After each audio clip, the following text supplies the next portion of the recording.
vamos a tratar sobre las preguntas que Jesús ha hecho, y son muchas, en los evangelios. Las preguntas son muy importantes porque permite, en este caso de maestro a alumno, que el alumno no sea pasivo, sino activo. Pone a trabajar la mente. Mire, las preguntas despiertan el interés, estimulan el deseo de aprender, causan curiosidad, abren nuevas puertas del saber y son disparadoras de debate. Pero Jesús, el maestro de los maestros, el maestro divino, utilizaba frecuentemente las preguntas para enseñar a sus discípulos. Entre las preguntas que hacía Jesús, la gran parte de ellas, realizaba preguntas que se llaman preguntas retóricas, que son preguntas que no demandan una respuesta, ya que en sí la pregunta posee una afirmación o una declaración. No son preguntas para decir sí o no. Por ejemplo, podemos decir, cuando la madre dice al chico: ¿no entendiste que tenés que hacer tu cama o arreglar tu habitación? Eso no requiere un sí o un no. Está diciendo que el chico no quiere hacer las cosas. Y Jesús, entre algunas preguntas retóricas, lo tenemos en Juan 3:10, cuando por ejemplo le dice a este principal de los judíos, a Nicodemo, que lo fue a visitar de noche, le dice: ¿eres tú, maestro de Israel, y no sabes estas cosas? Está diciendo: Nicodemo, un religioso de tu nivel, de tu cultura, no conoce el mundo espiritual, cómo opera. Eso es lo que estaba diciendo. Entonces, ahí esto lo descolocó a Nicodemo. Y a su vez, de parte de además decimos que es una fina ironía de Jesús para despertar la atención de este hombre. Vamos a tomar algunas preguntas de Jesús, empezando por el Evangelio de Mateo. Hay muchas preguntas, no vamos a decir a todas. Vamos a hacer varios videos con las preguntas que hizo Jesús. Es tan importante Jesús. Jesús es el centro, el tema central de la Biblia. Y qué mejor que analizar las palabras que salieron de su boca, porque son palabras de Dios, y desmenuzarlas. Por ejemplo, antes de comenzar con alguna de las preguntas de Jesús, si cualquiera que tenga inquietud lo puede dejar abajo en los comentarios acá de YouTube, o hacer preguntas a mi correo electrónico que siempre aparece al final de cada video. Bien, la primera pregunta. En Mateo 5:13, Jesús dice: si la sal se desvanece, ¿cómo podrá volver a salar? Aquí Jesús está diciendo que nosotros somos la sal del mundo. La sal del mundo, la sal significa, en aquel tiempo no había refrigeradores, heladeras. Las carnes se le esparcía sal arriba para retrasar su descomposición. Entonces Jesús dice que la iglesia es la sal de la tierra. La iglesia es la moral del mundo. El mundo se mantiene como está por la presencia de la iglesia, de cada salvo, de cada hijo de Dios. Pero dice: si la sal se desvaneciere, ¿cómo podrá volver a salar? La sal que se usaba en el tiempo de Jesús, entre otras cosas, la usaban en los hornos de leña. Y a veces la sal se utilizaba en el piso del horno, se ponía una capa de arcilla, después sal, arcilla, porque la sal también, entre otras cosas, aparte de ser antiséptica, la sal hacía un escudo térmico para que no se escape el calor del horno. Después de pasado mucho tiempo de uso de ese horno, esa sal no servía, ya había perdido su capacidad de salar. Entonces la retiraban del horno de barro y la tiraban en los caminos, para una forma de pavimentar los caminos, para que en los caminos, en aquel tiempo no había mucha tecnología como ahora, no había asfalto, no había concreto. Entonces la sal formaba una especie de mosaico para que la gente, al caminar en los días de lluvia, no caminara sobre el barro. Entonces Jesús está diciendo que si nuestra sal se desvanece, vamos a ser hollados por los hombres, si ustedes leen todo Mateo 5 del 13 y al 14. Entonces, la pregunta es, si vos en el ámbito donde te mueves, en la fábrica, en la oficina, entre personas que no conocen a Cristo, en tu familia, que hay gente que no conoce a Dios, si vos no actuás como cristianos, que tu presencia impida la corrupción no de la carne, sino la corrupción moral, si se desvanece, ¿cómo volverá a ser salada? ¿Cómo va a ser salada? Entonces va a ser hollada por los hombres. Cuando la iglesia no cumple su misión profética en la tierra, denunciando el pecado y viviendo el evangelio, no solamente predicando el evangelio, que digamos es lo más fácil, sino viviendo el evangelio con la moral de Jesús, con la espiritualidad de Jesús, la iglesia es humillada por los hombres, por los inconversos. Otra pregunta, esta está en Mateo 5:46. ¿Qué recompensa tienen si ustedes solos aman a los que aman? Está hablando del amor hacia los enemigos. Jesús dice, si tu enemigo tiene hambre, dale de comer, dale de beber, ora por él. Hay gente que nos ha maltratado, que nos ha fallado, que nos ha estafado con un crédito, lo que sea. Y la tendencia es vengarse. No, la venganza es de Dios, Dios se va a vengar. Pero dice, si ustedes solo aman a los que le aman, hasta el peor inconverso hace eso.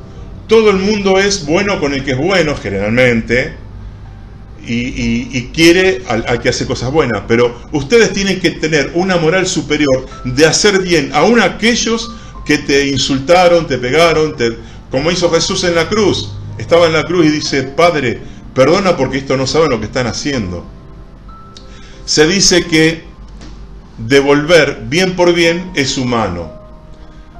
Devolver mal por bien es diabólico y devolver bien por mal es divino. Es lo que hizo el Señor en la cruz. Vino a morir a nosotros que le habíamos hecho mal con nuestra vida y Él nos pagó con el bien dando su vida. Otra pregunta. Dice, ¿no es la vida más que el alimento? En Mateo 6:25 está esta pregunta. Entonces Jesús está hablando en ese capítulo 6 de Mateo, de no afanarse por cosas que lamentablemente nos afanamos. Uy, el sueldo, vino una pandemia, me quedé sin trabajo, la inflación, el valor de mi moneda, dónde voy a trabajar, con qué voy a comer. Entonces Jesús dice, preocúpense por el reino de Dios, pongan en primer lugar el reino de Dios y todas las cosas serán añadidas. Jesús está atacando la ansiedad. La ansiedad tiene como raíz el temor al futuro, entonces vivimos ansiosos. ¿Vieron cómo está el mundo? La verdad es que el mundo causa mucha ansiedad. Todas las economías del mundo están colapsando, hasta las economías de países firmes están teniendo inflación, hay un futuro incierto, vienen un virus que se renueva, etc. Otra pregunta, le dice, ¿no valen ustedes más que las aves del cielo? Jesús está diciendo, si mi Padre, el Padre Celestial, le da de comer a las aves, ustedes valen más que los animalitos o los aves. Entonces está diciendo que tenemos que sentirnos importantes por dos motivos. Primero, porque somos criaturas de Dios. El hombre fue hecho a imagen y semejanza de Dios. Y aún el peor pecador sigue siendo valioso porque es una fabricación, algo que Dios hizo. Está bien, somos pecadores y merecemos el infierno, pero somos importantes. Y el cristiano es doblemente importante porque aparte de ser una criatura de Dios, fue salvado por la preciosa sangre de Jesús. Entonces dice, no se preocupen, ustedes valen más. Y si el Padre a los pájaros que son de la creación inferior los alimenta mucho más a ustedes. Otra pregunta, Mateo 7:3. ¿Por qué ves la astilla que está en el ojo de tu hermano y no ves la viga que está en tu ojo? Esto habla de cuando Jesús no está hablando de juzgar. Jesús aquí no está prohibiendo toda forma de juicio. ¿Por qué? Porque nosotros cuando nos enfrentamos con personas tenemos que juzgar si a lo mejor la propuesta que nos dan nos quieren robar, mentir, nos quieren estafar de alguna forma. Jesús está hablando del juicio precipitado, egoísta, porque nadie sabe todo lo que esa persona está pasando. Y fíjense que dice, en la Reina Valera, dice, habla de la paja y de la viga. En realidad, el original habla de la astilla y de la viga. La viga, que es un madero, se deshace en astillas. ¿Qué está diciendo Jesús? Que la astilla que yo veo en el otro, y yo tengo una viga, las dos son del mismo material, porque la astilla salió de la viga, es un pedacito de esa viga. Está diciendo Jesús que yo generalmente condeno en lo demás el pecado que yo tengo. Repetimos, la astilla es un pedazo de la viga, son de la misma esencia. Entonces generalmente uno tiende a criticar y a condenar a los demás un pecado que yo tengo oculto. Otra pregunta. Está hablando de que por sus frutos lo conoceréis. Y dice en Mateo 7:16 Jesús, ¿acaso se recogen uvas de los espinos? Miren, el fruto tiene que ver, es muy importante porque dice Jesús que el que no tenga fruto va a ser condenado, aún el cristiano. Esto es muy, muy serio. El árbol bueno da frutos buenos, el árbol malo, malo. Porque si yo como cristiano sigo mintiendo, sigo robando, tengo mal carácter, insulto, etcétera, no estoy dando los frutos del reino, no estoy dando el fruto del Espíritu. Entonces esto es muy importante.